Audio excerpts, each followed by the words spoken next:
G'day, I'm Jonathan Bayes, and this is our end of financial year update for 2019. Believe it or not, we're almost done.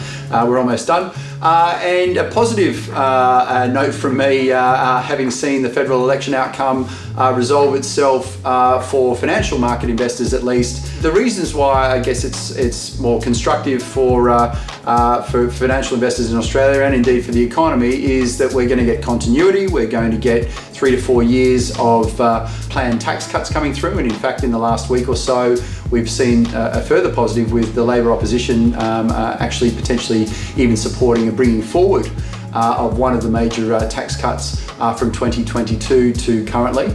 Importantly too, we won't see the impost on the construction markets from several Labor policies, including abolition of negative gearing and indeed for equity market investors, the abolition of franking credit rebates.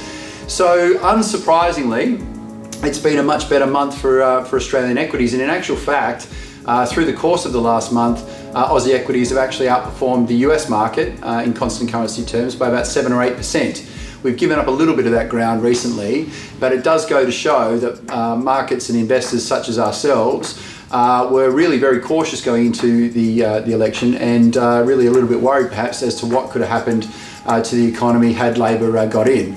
Now already our economy's in a bit of a hole, and we're in this funny twilight period, if you will, where equity markets are taking the positive news of the election, the interest rate cut that we got last week, the prospect of tax cuts through in the coming 12 months, and they've taken the positive there, and we're now trading at near enough to a post-GFC high. But at the moment, the economy remains very much on the weaker side, and in the recent couple of weeks, construction data continues to deteriorate. The May job advertisement figures, which I'm sure were impacted by the election, were as bad as we've seen since the GFC. Job advertisements down 15% year on year, and that would point to the loss of between 50 and 100,000 full-time jobs in Australia here in the coming 12 months, and would probably put the unemployment rate back up at 6% from where it is at 5%. Our GDP figures for the quarter just gone, the first quarter, were released last week, and on an annualised basis there is as slow a rate of growth as we've seen again in a decade as well at 1.8%. And if you actually adjust for immigration,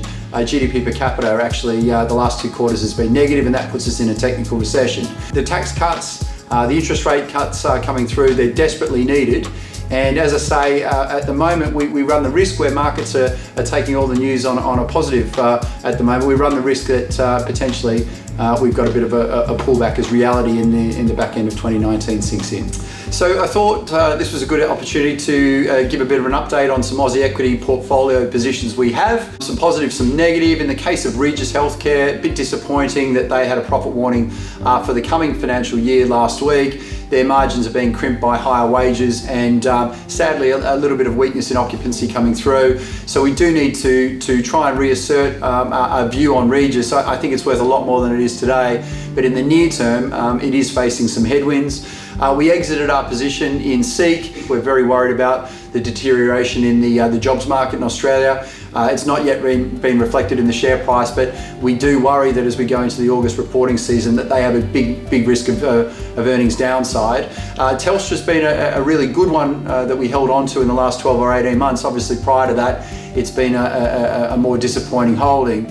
But now at 370, 380, that stock's starting to look quite fully valued. Its dividend yield down at 5% at best, maybe mid-4s. And pushing up into the mid-teens from a price to earnings perspective, excluding the NBN cash flows. So it is now starting to, I think, look a little heavier, and I wouldn't be surprised if we exit that position in the coming couple of months. But most particularly, our portfolio hasn't seen the benefit of these positions, but most particularly we feel that there's real opportunity in some of the more unloved holdings. So Oil Search has fallen an awful long way, Pendle has come back a long way, and a couple of stocks that aren't even in the portfolio that have had profit warnings, such as Costa Group and Reliance Worldwide, we think could be really good opportunities as well. There are some real opportunities like those ones I just mentioned. And if these stocks don't start to perform, I think that there'll be many private equity or in-market industry mergers that will start to arise, particularly with interest rates as low as they are. So that's where we think the opportunity is going to present itself in the coming financial year, and we're very hopeful that our equity portfolio has got quite a degree of outperformance to come. My name is Mathew Cassidy, Managing Director. As we come to the end of the financial year, we'd certainly like to thank you for your support over the last 6 months. It's also a very opportune time to give consideration to a few stock takes coming to this time of the year. And that would certainly give consideration to the following: maximising your super contributions, ensuring all your pensions are accurate and up to date, taking stock take of your trust deeds and associated documents, giving consideration to any spouse rebates or government co-contributions for any of your spouses, and also maximising any deductions you might have. A great time to touch base with both your financial advisor and your accountant to make sure you're setting yourselves up for a great next financial year. Thank you.